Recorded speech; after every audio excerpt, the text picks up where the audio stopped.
Hello, today I'm going to show you about how to use the questionnaire feature in Accelerware. So let's go down to resources, and under questionnaires I have all these practice ones that we've made up.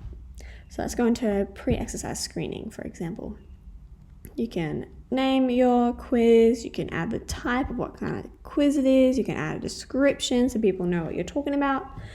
You can also tick this button that says pre-registration, and as the question mark says, it'll include the survey at the bottom of a pre-registration form, which is really good if you if someone signed up for a fitness camp and you need to know their shirt size or their shirt preference, all sorts of things like that. Pretty good. You can also add questions at this section as well. So this one has 4 questions in it. Let's press on the first one just as an example. You can select the type of answer that you would like. There's all sorts of different ones. This one is just select one answer.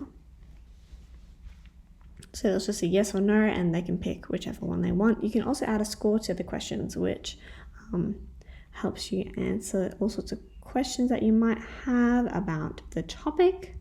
So let's go back.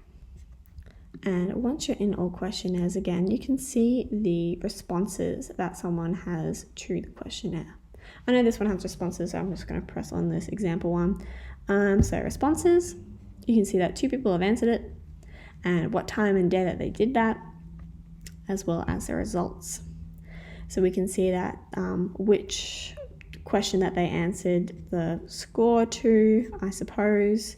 And when you can also graph your scores as well. This one isn't the best example, but it's because there's only 2 people that we tested it out with.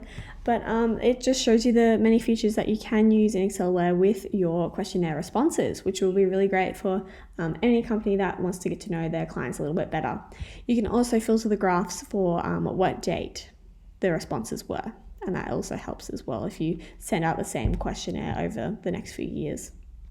Hopefully that helps. Let us know if you use it.